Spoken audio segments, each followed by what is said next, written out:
Her name was Tempe. She lived on a plantation outside Beaufort, South Carolina in 1849. She had 8 children and no choices about anything that mattered. And every single day, she fed those children on what the plantation threw into the dirt. Not scraps, refuse, pork bones the big house had already picked clean, broken corn meant for the hogs, pumpkin rinds, bean water. She boiled them, she roasted them, she made them into something. Number 7 on this list is what she made every Sunday with those cast-offs. It became one of the most important dishes in all of American cooking. Most people eating it today have no idea where it came from. Number 14 was handed over by plantation owners as garbage so worthless they did not bother to track it. Enslaved cooks turned it into a celebration dish, still served at family reunions and church suppers across the South this weekend. Number 22 was brewed from roots, pulled out of the ground by women not permitted the drink everyone around them took for granted. Without them, one of America's most beloved beverages might never have existed. These were not recipes. Nobody wrote them down. They passed hand to hand, woman to woman, fire to fire, in kitchens where everything had to count and nothing could be wasted. Enslaved people built a food culture from the scraps of a system designed to give them nothing. What they built still feeds America. Most of America does not know it. These are 25 survival foods of enslaved people, the forgotten meals that kept people alive, and the dishes they became. 1.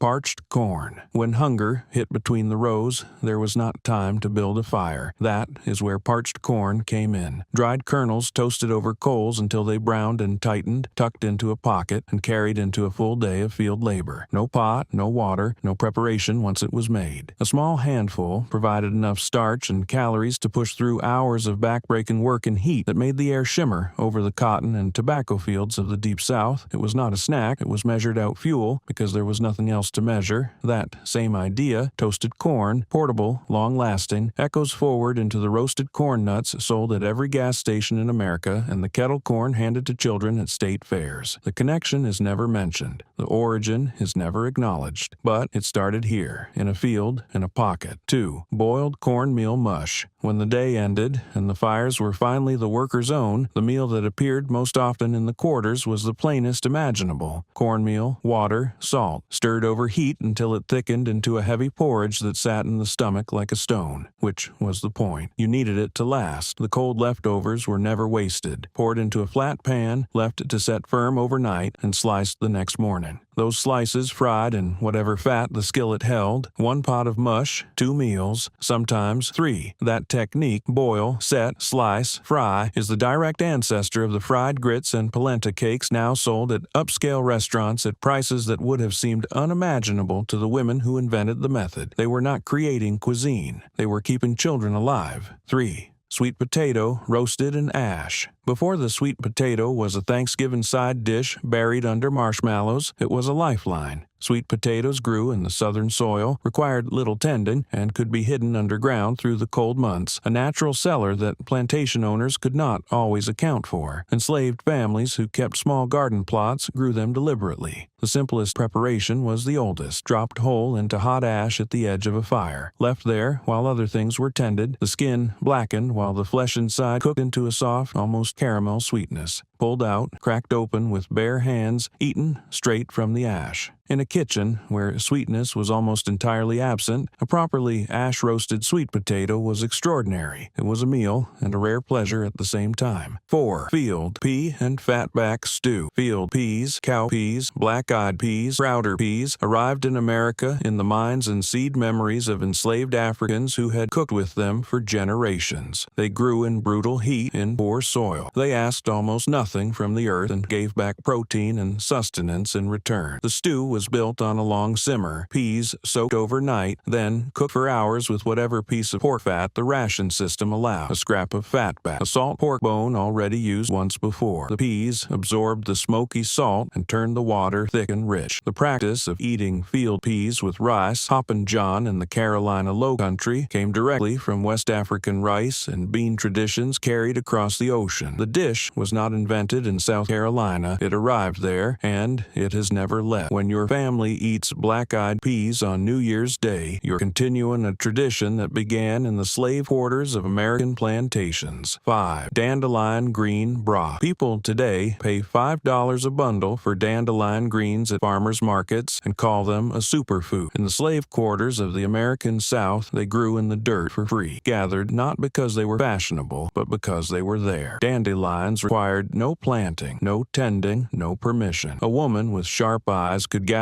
enough for a pot in 20 minutes. Boiled down in water, the greens released a bitter, mineral-rich broth loaded with iron and vitamins, nutrients that kept people from getting sick in conditions where illness was often the beginning of something far worse. Enslaved cooks understood this without ever using the word nutrition. They carried herbal knowledge out of Africa and cross-pollinated it with what Native American communities shared, and they knew that these plants heal. 6. Molasses water. Sugar was money on the plantations. Enslaved people processed it, refined it, loaded it into barrels, and almost never tasted it. What they sometimes received was molasses, the thick, dark syrup remaining after sugar crystals were extracted, considered the lowest grade of sweetness, good enough for the workers. A spoonful stirred into a tin cup of water made molasses water. Quick calories, a burst of sweetness in a life where sweetness was almost entirely absent, and enough iron in a single cup to matter to someone doing field labor from sunup to dark. Children who received a cup of molasses water remembered it as a treat for the rest of their lives, not because it was remarkable, because sweetness, when it is rare, becomes the measure of a good day. The lasting legacy of that dark, overlooked syrup runs through the barbecue sauces, baked beans, gingerbread, and molasses cookies that became pillars of American cooking. The planters made profit from the sugar. Enslaved workers made a culture from what was left behind. 7. Slow-cooked chitterlings. Chitterlings, the cleaned small intestines of a hog, were the scraps of butchering that no one in the big house wanted. They were time-consuming to clean, pungent to cook, and considered beneath any table that had options. Enslaved cooks turned them into something that required genuine skill and patience. Long cleaning, long simmering. Done properly, chitterlings were rich, soft, deeply flavorful. They became a tradition, then a celebration food, something cooked at holidays because the preparation itself was a ceremony. Families gathered around the work. The smell of them cooking announced something was happening. Chitlins are now a fixture of soul food restaurants and Black American holiday tables across the country. A dish handed over as refuse became a dish that carries one of the most specific and enduring cultural memories in American food. 8. Pumpkin and greens pottage. When the garden gave pumpkins and the fields gave up their greens and there was not much else, the two went into one pot. Chunks of pumpkin simmered alongside turnip tops, mustard greens, or lamb's quarters gathered from field edges. The pumpkin broke down slowly and thickened the broth. The greens gave it bitterness and iron. Salt pork went in if there was any. More often, it was pumpkin, greens, water, and salt. This dish required a specific intelligence to look at what was available on a given day and understand how to combine it into something that would feed a family. That is not a small skill. It is a form of culinary understanding that most trained cooks today are never asked to exercise because they start from abundance, not from almost nothing. Pattern break. Most of what we call Southern food was built in kitchens that enslaved people were forced to work in. The recipes that became American classics, the techniques, the flavor pairings, the instinct for how to make something from almost nothing, that knowledge came from people who received no credit for it during their lifetimes, and very little since. The women who perfected these dishes cooked in the big house and in the quarters. They fed other people's children before they fed their own. They made extraordinary food under conditions that were anything but ordinary. If you have ever sat down to a meal in the American South or anywhere Southern food has traveled, which is most of this country, you were sitting at a table those women helped set. Some of them have names that were never recorded. Some of them have descendants making these same dishes right now without knowing the full history of where they came from, knowing that history matters. 9. Roasted pumpkin seeds. After the pumpkin flesh went into the pot, the seeds were washed, dried flat on a cloth, and roasted over coals with a pinch of salt. Crunchy, faintly nutty, deeply satisfying in the way that anything fatty and salty is satisfying to a body that does not get enough of either. For children, a handful of roasted pumpkin seeds was a rare and specific pleasure. For adults, they were quick protein and fat. fat, nutrients that showed up very rarely in a diet built almost entirely on cornmeal and greens. The instinct behind this, waste nothing, find nutrition in what others discard, transform the overlooked into the sustaining, is the instinct that runs through every dish on this list. It was not a philosophy. It was a daily practice that kept people alive. Today, those seeds are sold in health food stores as a superfood at $4 a bag. The people who first made them had no bags, no stores, and no word for superfood. They had coals, salt, and the understanding that nothing the land gave should be thrown away. 10. Turnip root roasted in fire ash. The turnip was the vegetable nobody wanted. Bitter, fibrous, invisible at any table that had other options. In the slave quarters, it became one of the most important foods of the winter months. Buried in the earth through the cold season, it kept without spoiling. Roasted whole in fire ash, it transformed from hard and harsh into soft and faintly sweet, the starches converting under heat into something that almost, if you were hungry enough, felt like a treat. Eaten plain, split and scraped with a spoon, sometimes mashed with whatever fat was available, sometimes sliced thin and fried the next morning. It functioned as a poor kitchen's potato, starchy, filling, reliable. A woman who could take a turnip root and make it the centerpiece of a meal had a skill that was, in its own way, remarkable. The ingredient required that she be better than the ingredient. 11. Okra and corn mash. Okra did not come from America. It came from Africa, carried across the ocean in the memories, and, where possible, the seed stores of enslaved people who knew that a plant that sticky, that persistent, that willing to grow in brutal heat was too valuable to lose. On southern plantations, okra found the climate it needed. Enslaved cooks combined it with the one crop always available, corn. The mash was simple. Okra pods sliced and cooked down until their natural thickening quality turned everything dense, mixed with ground corn to give it body. The word gumbo comes from the West African word for okra. The entire tradition of long-cooked, thickened southern stews traces back to this mash made in survival kitchens on American plantations. 12. Wild persimmons, dried into cakes. Bite into one before the first frost and your mouth seized. The astringency was so powerful it felt like the fruit was turning itself inside out against your tongue. Children who did not know better made that mistake exactly once. After the frost, everything changed. The cold converted the harsh tannins into sweetness, and a ripe persimmon was extraordinary, soft, honey gold, tasting of something between apricot and brown sugar. In a world where sweetness was almost completely absent, that was close to a miracle. Enslaved families foraged them after the first hard freeze. Some were eaten immediately. Others were mashed into pulp and spread thin on cloth to dry in the sun. Primitive fruit leather carried and eaten slowly over the winter months. Wild persimmon pudding, persimmon bread, persimmon wine, all of them trace back to the foraging knowledge of enslaved people who understood that tree's calendar better than anyone else because they had to. 13. Broken rice porridge, Carolina middlings. In the Carolina Low Country, rice was the foundation of the plantation economy, and enslaved people, many brought specifically from rice-growing regions of West Africa because they possessed knowledge the planters did not, were the reason that rice industry existed at all. What they received from it was the middlings, the broken fragments, the husks, the sweep-up from the milling floor. The fine, polished grains went to market. The broken pieces went to the quarters. Boiled in salted water, the broken rice made a thin porridge, not thick or creamy, but hot enough and starchy enough to carry a person through another day of the work that produced the very grain they could not eat whole. Enslaved Africans from Senegal, Sierra Leone, and the Gold Coast built the Carolina rice economy with their expertise. They were the knowledge, and in return, they were given what fell through the screens. 14. Muscadine grapes, foraged and mashed deep in the southern woods, away from the plantation's accounting of every row and harvest. Muscadine grapevines grew wild, thick-skinned, intensely flavored, tart, and sometimes sweet depending on the vine and the season. For enslaved families, muscadines were freedom food. They grew outside the system's control. They required nothing beyond knowing where to look and when to come back. Finding a productive vine was information passed quietly from person to person. In a life of extraordinary constraint, muscadine season represented something genuinely theirs, not given, not rationed, not measured out by someone holding a ledger, just fruit from the woods belonging to whoever found it. Muscadine jelly now fills grocery store shelves across the South. Muscadine wine is considered a regional treasure. The grape's first keepers are not part of the label. 15. Boiled beef tongue. When a cow was slaughtered, the hierarchy of who received which parts was absolute. The roasts and steaks went to the big house. What remained after every desirable cut had been claimed, sometimes filtered to the quarters. The tongue had to be scrubbed, boiled for hours until it softened, peeled of its outer skin, and sliced thin. Served with a splash of vinegar or pickled peppers if available. Done properly, beef tongue was rich, silky, and deeply flavorful. More flavorful, in fact, than many of the cuts that went to the table it was never served at. Today, beef tongue appears on fine dining menus and in taquerias as tacos de lengua at prices that reflect its reputation as a delicacy. That reputation was built, in part, by generations of people who had no choice but to make something magnificent from what was handed over as worthless. 16. Plain grits. Crack corn. If there was one food that never left the table in the slave quarters, in the best weeks and the worst ones, it was crack corn. Ground coarse, boiled in salted water, nothing added. This was the daily anchor of survival. Not comforting in the way we use that word now. Sustaining. Functional. There because it was always there. Because corn was the one crop that could always be grown, rationed out, and relied upon. The same pot served morning and evening. Children came back to it at midday. It was not a meal any of them would have chosen if choosing had been available. Grits now appear dressed in shrimp and aged cheese at brunch restaurants across the country. The grain that sustained the labor that built the South, processed by the same hands that grew it, rationed back as the minimum required to keep those hands functional, that is the origin story that rarely makes it to the menu. 17. Sassafras root tea. When water was the only drink and sometimes the color of the ditch it came from, enslaved families turned to the sassafras tree. The roots were dug from the earth, scrubbed, snapped into pieces, and boiled until the water turned deep amber red and filled the air with something extraordinary. Earthy, fragrant, almost medicinal. There is nothing else quite like it. Sassafras root tea was warm when warmth was hard to come by. It was believed, from African herbal traditions reinforced by Native American knowledge, to fight illness, ease coughs, clear the chest. A hot cup in a thin-walled cabin on a winter night was both medicine and small comfort. The flavor that became one of America's most popular sodas, the taste of root beer, originated in survival tea brewed by enslaved people in the American South. The soda companies made fortunes from it. The women who first brewed it over open fires got nothing but warmth. 18. Pickled peppers and cucumber brine. Preservation was survival extended. Food that could be made to last past the day it was prepared created something rare in the slave quarters: security, a small buffer against the days when there was nothing fresh. Cucumbers and peppers from small garden plots were packed into whatever container was available with salt and water. The brine preserved them for weeks and transformed them. On days when supper was plain cornmeal, a pickled cucumber on the side was not a garnish. The acid cut through the heaviness. The salt made the bland bearable. Chow-chow, bread and butter pickles, pepper relish, all descended from pickle crocks in the slave quarters. Now they sit in glass jars on pantry shelves with no indication of where they began. Pattern break. There is a question worth sitting with for a moment. How did women stretch so little into so much for so long without anyone telling them they were doing something extraordinary? The answer, I think, is that they did not have time to think about whether it was extraordinary. They had a fire to tend and mouths to feed, and the sun was going down. They did not write any of it down because they never imagined anyone would forget. They assumed it would just pass to the next pair of hands at the stove. Some of it did. Some of it did not. These recipes do not live in cookbooks. They live in memory. And there is a generation of people still alive who can close their eyes and smell a kitchen that existed 100 years ago. If that is you, or if someone in your family held any of this knowledge, the comments are below. And what you remember is worth more than what I can find in any archive. 19. Black walnuts, foraged and cracked. Everything about foraging black walnuts was difficult. The hulls stained everything permanently. The shells required a rock and real force to crack. Even then, the nut meat hid in crevices that required patience to pick out. But the flavor rewarded the effort. Black walnuts carry a depth and complexity that regular walnuts do not. Something richer, more intense, almost smoky. And that richness translated to calories and fat in a diet chronically short of both. Enslaved families gathered them in fall, stored them, and cracked them through the winter by firelight, work that children old enough to handle a rock could do on evenings when the day's required labor was finally done. Black walnut cake, black walnut candy, all of it traces back to these foraging practices. The labor of cracking shells to get at something the body needed produced, over generations, one of the most distinctive flavors in Southern cooking. 20. Stewed cabbage cores. The outer leaves of a cabbage were worth keeping. The cores, dense, woody, the least desirable part of an already humble vegetable, were the parts that ended up in the quarters. What ended up there was boiled for a long time, long enough that the toughness gave way and the fibers softened into something edible. Sometimes a scrap of salt pork went in. More often, it was cabbage cores, water, and salt, simmered until something warm and barely nourishing emerged. This is the most stripped-down item on this entire list. There is no elevation, no transformation into something elegant. It was cabbage cores boiled until they stopped being completely inedible. And it mattered, because on the days when this was what was available, it was the difference between having something hot in the stomach and having nothing at all. 21. Green tomato chow-chow. At the end of harvest, tomatoes left on the vine that had not ripened before the cold moved in face-to-face, rot on the vine, or be turned into something that lasted. Enslaved cooks chose the second option every time. Green tomatoes, chopped fine, combined with peppers, onions, and vinegar, simmered down into a sharp relish, packed into jars and stored through winter. A spoonful of chow-chow over beans or plain grits was not decoration. It was contrast, acid and heat cutting through the heaviness of the starches that made up most of every meal. Chow-chow never left Southern cooking. It appears at barbecue restaurants and church potlucks in dozens of regional variations, all tracing back to the same imperative: do not let it waste and make it last. 22. Chicory root coffee. Coffee was the domain of the big house. The beans were imported, expensive,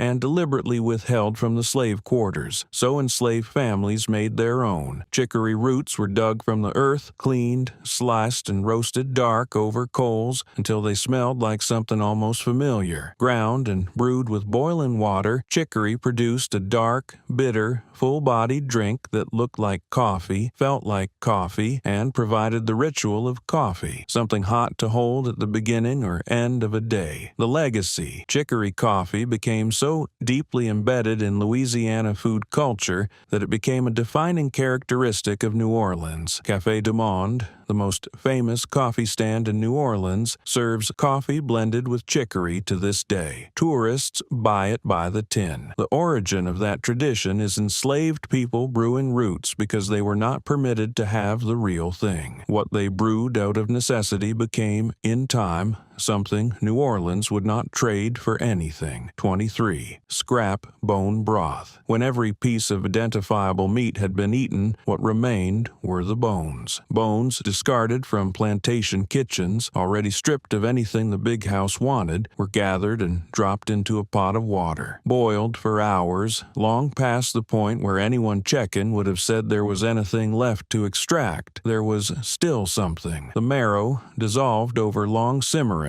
created a broth thin and oily, but nutritionally significant in a diet critically short of fat and protein. For children and the sick, that broth was used deliberately, poured over cornmeal, drunk by the cup, because the women cooking it understood it offered something the body needed even when it had almost nothing. Scrap bone broth is now sold at specialty grocers for $7 a bottle and marketed as an ancient healing tradition. The marketing is not wrong about the second part. It is ancient. It is a healing tradition. It is what enslaved people boiled from the discarded remnants of someone else's butchering because they had learned to find nutrition in what was thrown away. 24. Roasted green corn in the husk. Late summer, when the corn was still tender and green on the stalk, before the harvest claimed it, enslaved families would pull an ear as they passed through the field. The whole ear went directly onto hot coals, husk and all. The husk blackened and steamed. The kernels inside, protected by layers of leaf, cooked in their own moisture until they were tender, sweet, and slightly smoky. No pot, no salt, no preparation beyond the fire. Children gnawed the cobs clean. Adults ate standing up fast before the moment passed. Today, it is the centerpiece of county fairs and summer cookouts. It represents celebration. For the people who first practiced it in plantation fields, it represented something smaller but no less real. A moment of enjoyment taken from the land in the middle of everything that was working to make joy impossible. 25. Wild onion and garlic broth. Wild onions and garlic grew along ditches and woodland edges throughout the American South. No cultivation required. They emerged in spring and persisted through much of the year, pulled from the ground in minutes by anyone who knew where to look. Boiled in salted water, they made a broth that was truly thin, more liquid than substance, but sharp and warming in a way that plain water never was. For the sick, this broth was medicine. For the hungry on the days when nothing else was available, it was a hot cup